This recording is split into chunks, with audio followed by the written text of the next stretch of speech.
जय Shri Jagannath friends welcome welcome welcome स्वागत करुछि आजिर ए video रे आपण माने ए वीडियो माध्यम रे आज सुनिबे बापा को घरे रहुथिबा कन्यार केउ घोर पाप होई थाए।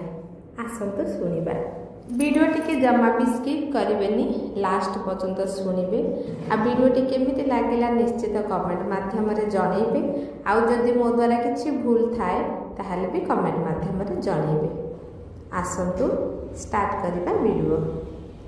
बापांको घरे रहुथिबा कन्या केउ घोर महापाप करि थाए।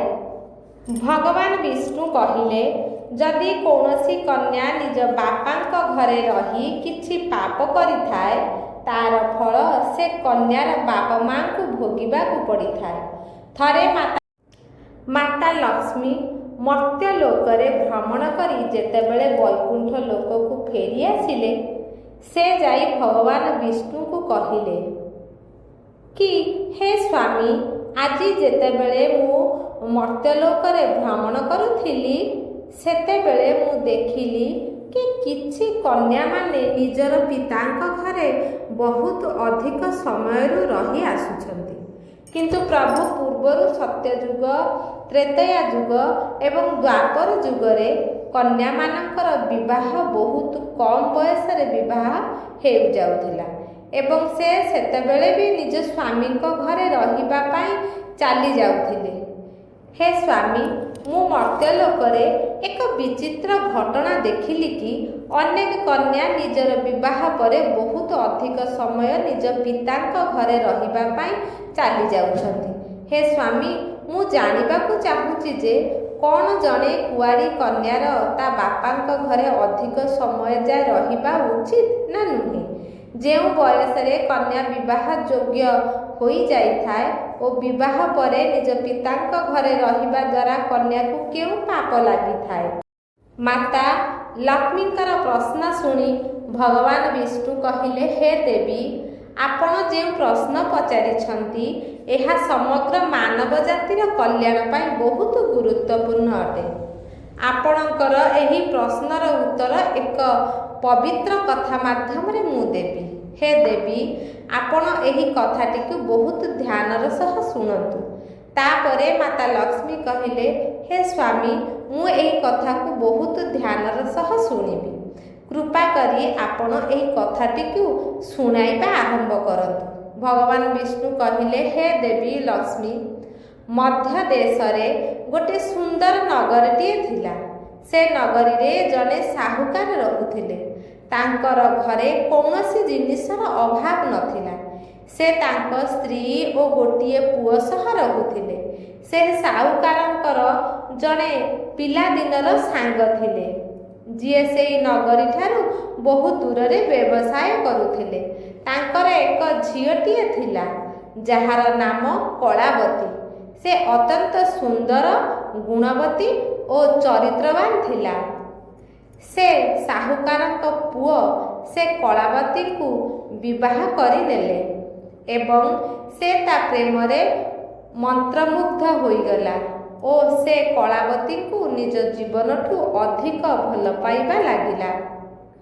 से साहुकारंक पुओ कलावती बिना भोजन भी करू नथिले एवं से कलावती सह भोगविलास रे रही समय अतिबाहित करिबा पाई लागिला। कलावती बिना ताकू गोटे क्षण भी शांति लागू नथिला। आगकू जाई से दुहिंक प्रेम संपर्क अत्यंत निबिड़ हेबाकू लागिला। एमिति किछि दिन जिबा परे से पुअर ससुर अर्थात साहुकारंक सांग झियो कलावती कथा मने पड़िला एवं तांको माँ को मध्य झियो कथा बहुत मने पड़िला एवं गोटिए दिन से माने निजर झियर खबर बुझिबा पाई साहुकारंक घर को निजर काम करुथिबा जने लोक को पठाइले। से लोकटी साहुकारंक पुओ पाखरे पहुंची कहिला बाबू आज्ञा आपण को मोर सादर प्रणाम। आपणक ससुर मते कलावतीर खबर जानिबा पाई एठाकू पठाइछंती। से निजर झियो कलावती को देखिबा को चाहुथिले। सेथिपाई तांको पठाइबार ବ୍ୟବସ୍ଥା କରନ୍ତୁ। ସାହୁକାର ପୁଅ ଯେତେବେଳେ ସେ ଲୋକଙ୍କର ମୁହଁରୁ ଏହି କଥା ଶୁଣିଲା ସେ ବହୁତ ପ୍ରସନ୍ନ ହୋଇଗଲା, କାରଣ ସେ ବି ଚାହୁଁଥିଲା ଯେ କଳାବତୀକୁ ଆରାମ କରିବା ପାଇଁ ତା ପିତାଙ୍କ ଘରକୁ ଯିବା ଦରକାର। ଠିକ୍ ସେତିକି ବେଳେ ସେ ପ୍ରେମପୂର୍ବକ ନିଜର ସ୍ତ୍ରୀ କଳାବତୀଙ୍କୁ ନିଜର ପିତାଙ୍କ ଘରକୁ ପଠାଇଦେଲେ। ତାପରେ ଭଗବାନ ବିଷ୍ଣୁ କହିଲେ, ହେ ଦେବୀ, କଳାବତୀ ବହୁତ ଖୁସି ହୋଇ ନିଜ ପିତାଙ୍କ ଘରକୁ ଚାଲିଗଲେ ଏବଂ ସେଠାରେ ପହଞ୍ଚି ନିଜ ପିତା ମାତାଙ୍କ ଚରଣ ସ୍ପର୍ଶ କରି ପ୍ରଣାମ ଜଣାଇଲେ। କଳାବତୀ ଆସିବାରୁ ତାଙ୍କ ପିତାମାତାଙ୍କ ମନ ବହୁତ ପ୍ରସନ୍ନ ହୋଇଗଲା। ତାପରେ ଭଗବାନ ବିଷ୍ଣୁ କହିଲେ, ହେ ଦେବୀ ଲକ୍ଷ୍ମୀ, କଳାବତୀ ନିଜ ଘରକୁ ଯାଇ ନିଜ ସାଙ୍ଗସାଥୀମାନଙ୍କ ସହିତ ପୂର୍ବ ଭଳି ବନ, ନଦୀ ଏବଂ ଚାରିଆଡ଼େ ବୁଲିବାକୁ ଲାଗିଲା, କାରଣ ସେ ବିବାହ ପରେ ନିଜ ପିତାଙ୍କ ଘରକୁ ପ୍ରଥମ ଥର ଯାଇଥିଲା ଏବଂ ସେଠାକୁ ଯାଇ ପୁଣି ସେ କୁଆଁରୀ କନ୍ୟା ଭଳି ହୋଇଗଲା।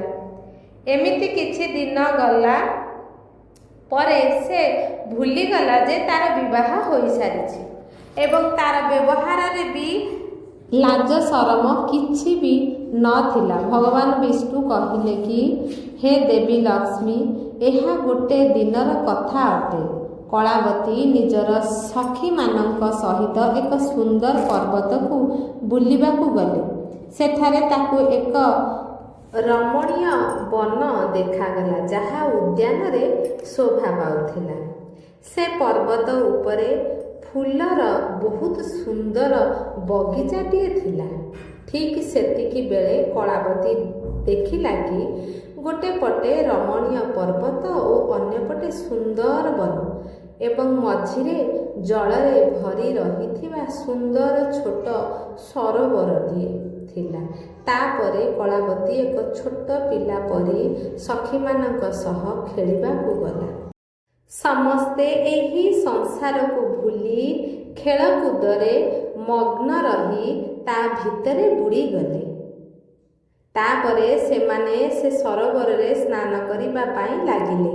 ସେ ସମୟରେ କାକା ନାମକ ଏକ ଦୈତ୍ୟ ତାର ଦିବ୍ୟ ବିମାନରେ ବସି ଆକାଶ ମାର୍ଗରେ କେଉଁ ଏକ ସ୍ଥାନକୁ ଯାଉଥିଲା।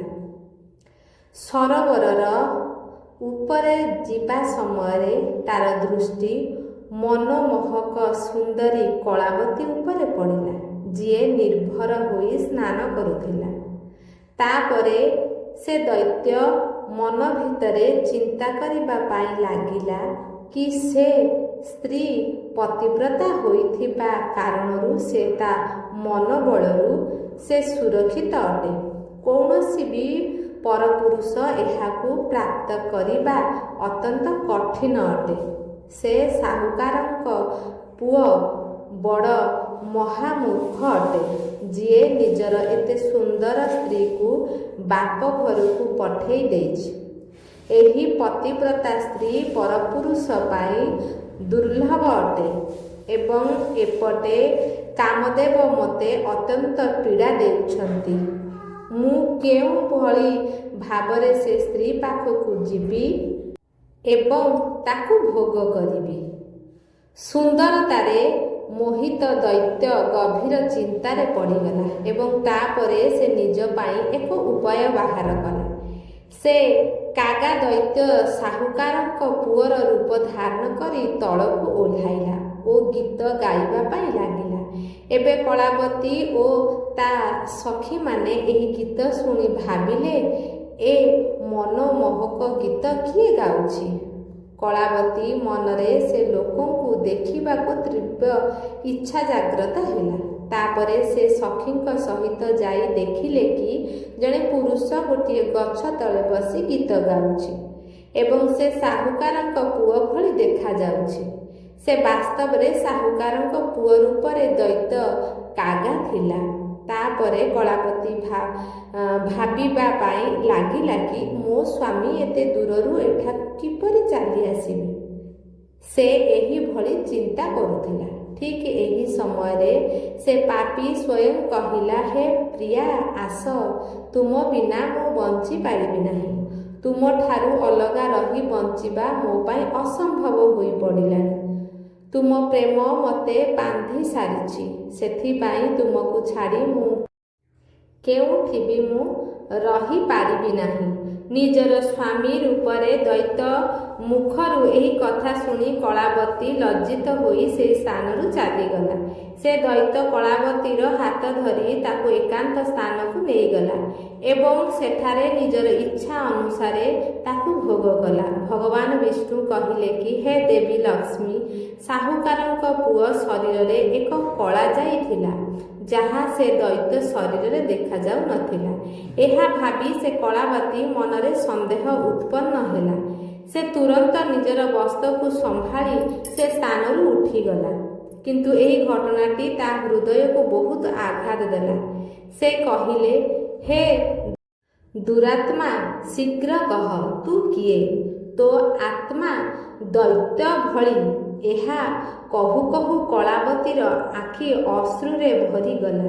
ସେ ଶାପ ଦେବାକୁ ଯାଇ କହିଲେ, ହେ ଦୁଷ୍ଟ, ତୁ ଛଳ କରି ମୋ ସ୍ୱାମୀର ଶରୀର ରୂପ ନେଇ ମୋର ଏହି ଧର୍ମମୟ ଶରୀରକୁ ଛୁଇଁ ମୋ ପତିବ୍ରତା ଧର୍ମକୁ ନଷ୍ଟ କରିଛୁ। ଏବେ ଏଠାରୁ ତୁ ମୋ ପ୍ରଭାବ ଦେଖିନେ। ମୁଁ ତୋତେ ଅତ୍ୟନ୍ତ କଠୋର ଶାପ ଦେବି।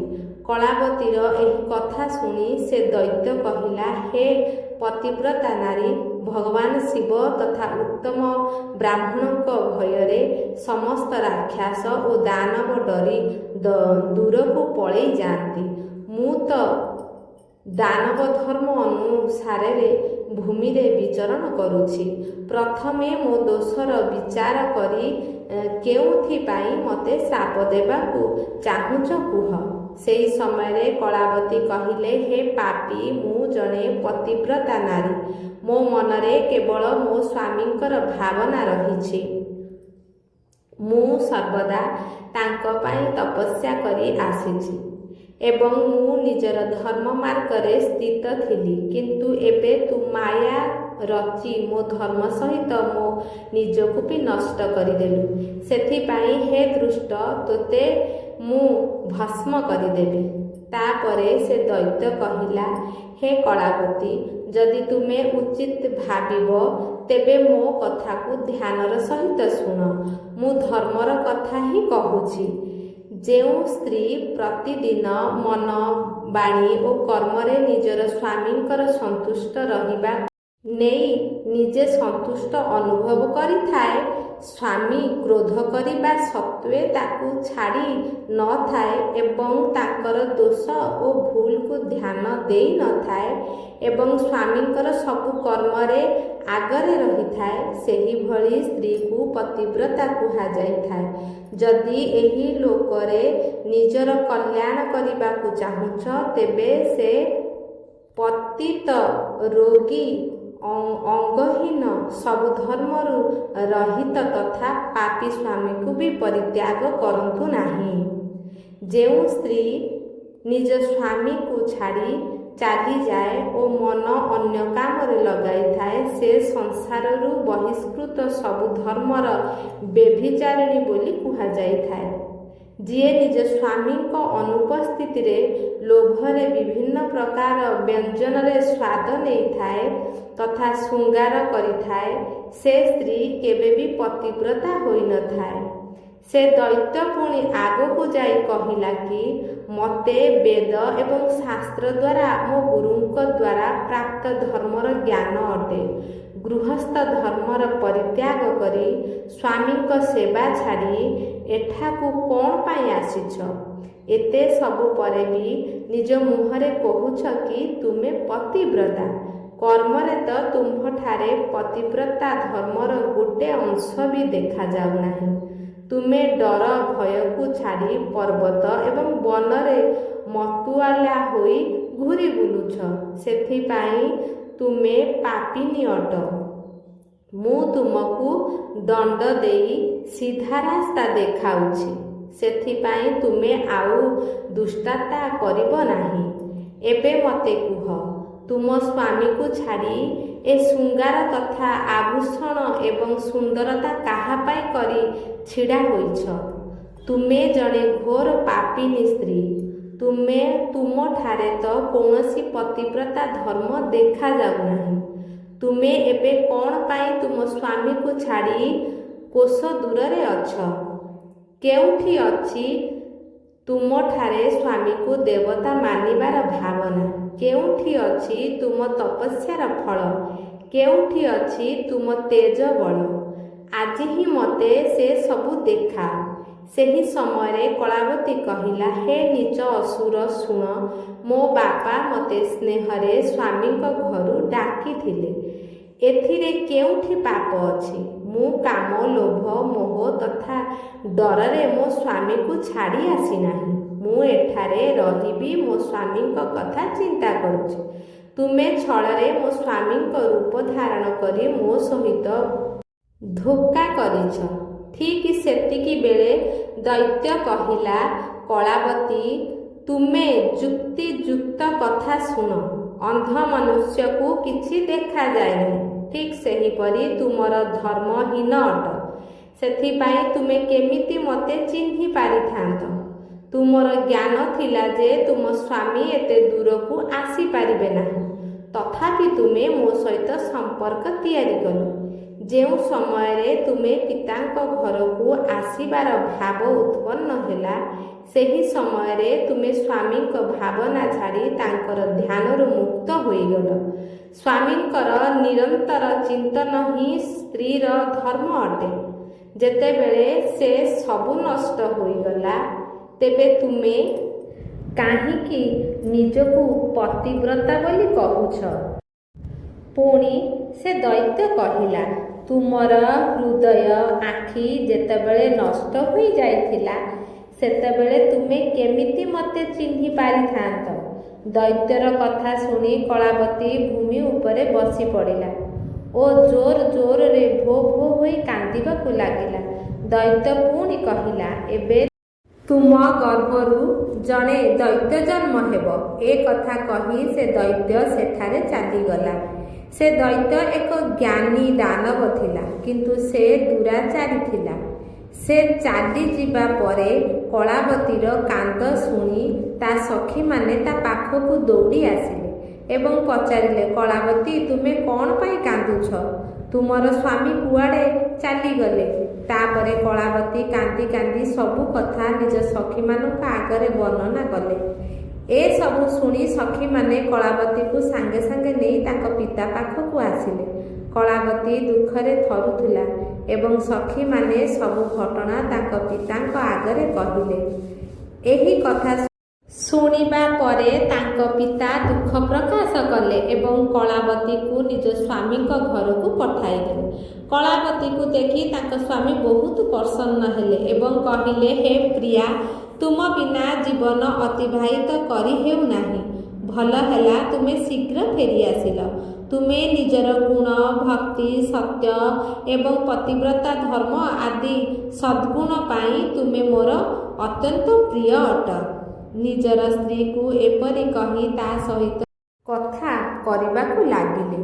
ସବୁ ଲୋକଙ୍କୁ ଭୟ ପହଞ୍ଚାଇବା କଥା ହେଲା, ତାର ଭୟଙ୍କର ଗର୍ଭ ଦିନକୁ ଦିନ ବଢ଼ିବାକୁ ଲାଗିଲା। କିନ୍ତୁ ସେ ଗର୍ଭର କାରଣ କେବଳ କଳାବତୀ ଜାଣିଥିଲା। ନିଜ ଉଦାରରେ ବଢ଼ୁଥିବା ସେହି ଗର୍ଭ କଥା କଳାବତୀ ଦିନରାତି ଚିନ୍ତା କରୁଥିଲା। ତାପରେ ତାଙ୍କ ଗର୍ଭରୁ ଏକ ଦାନବ ଛୁଆ ଜନ୍ମ ହେଲା। କିନ୍ତୁ ଜନ୍ମର କିଛି ସମୟ ପରେ ସେ ମୃତ୍ୟୁକୁ ପ୍ରାପ୍ତ କରିନେଲା। ସେହି ସମୟରେ ମାତା ଲକ୍ଷ୍ମୀ କହିଲେ, ହେ ସ୍ୱାମୀ, ଏହି ସବୁ ଘଟଣା ଭବିଷ୍ୟତରେ ଘଟିବାକୁ ଯାଉଛି। ଏହାକୁ ମୁଁ ମଧ୍ୟ ଶୁଣି ରଖିଛି। ତାପରେ ଭଗବାନ ବିଷ୍ଣୁ କହିଲେ, ହେ ଦେବୀ, ମୁଁ ତୁମକୁ ଯେଉଁ ସବୁ କଥା କହିଲି, ଏହା ସମସ୍ତ ପୁରାଣରେ ଲିପିବଦ୍ଧ ଅଟେ। ଏହିଭଳି ପିତାଙ୍କ ଘରେ ରହୁଥିବା କନ୍ୟା ଖରାପ ବା ନଷ୍ଟ ହୋଇଯାଆନ୍ତି।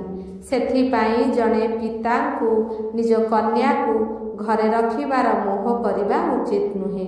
ଭଗବାନ ବିଷ୍ଣୁ କହିଲେ, ହେ ଦେବୀ, ମୁଁ ଆପଣଙ୍କୁ କୁଆରୀ କନ୍ୟାଙ୍କ ବିଷୟରେ କିଛି ମହତ୍ତ୍ୱପୂର୍ଣ୍ଣ କଥା କହୁଛି। ଯେତେବେଳେ କୌଣସି କନ୍ୟା ଯୁବତୀ ହୋଇଥାଏ, ସେତେବେଳେ ସେ ବିବାହଯୋଗ୍ୟ ହୋଇଯାଇଥାଏ। ତଥା ମାତା ପିତାଙ୍କୁ ଯୋଗ୍ୟ ବର ଦେଖି ତାର ବିବାହ କରାଇଦେବା ଉଚିତ। କନ୍ୟାକୁ କେବେ ହେଲେ ବେଶୀ ବୟସ ଯାଏଁ ରଖିବା ଉଚିତ ନୁହେଁ। ବିବାହ ପରେ ସ୍ୱାମୀଙ୍କ ଘରେ ରହି ଭକ୍ତିପୂର୍ବକ ଯେଉଁ ଉତ୍ତମ ଗୁଣ ଶିଖିଥାଏ ଏବଂ ସ୍ୱାମୀଙ୍କ ସେବା କରିଥାଏ, ଏମିତି କରିବା ଦ୍ୱାରା କୁଳର କୀର୍ତ୍ତି ବଢ଼ିଥାଏ ଏବଂ ତାଙ୍କର ପିତା ବି ସୁଖପୂର୍ବକ ନିଜର ଜୀବନକୁ ଅତିବାହିତ କରିଥାନ୍ତି। ଶାଶୁ ଘରେ ରହି ସେ ସ୍ତ୍ରୀ ଯଦି ପାପ କରିଥାଏ ତେବେ ତାର ଫଳ ତା ସ୍ୱାମୀକୁ ଭୋଗ କରିବାକୁ ପଡ଼ିଥାଏ।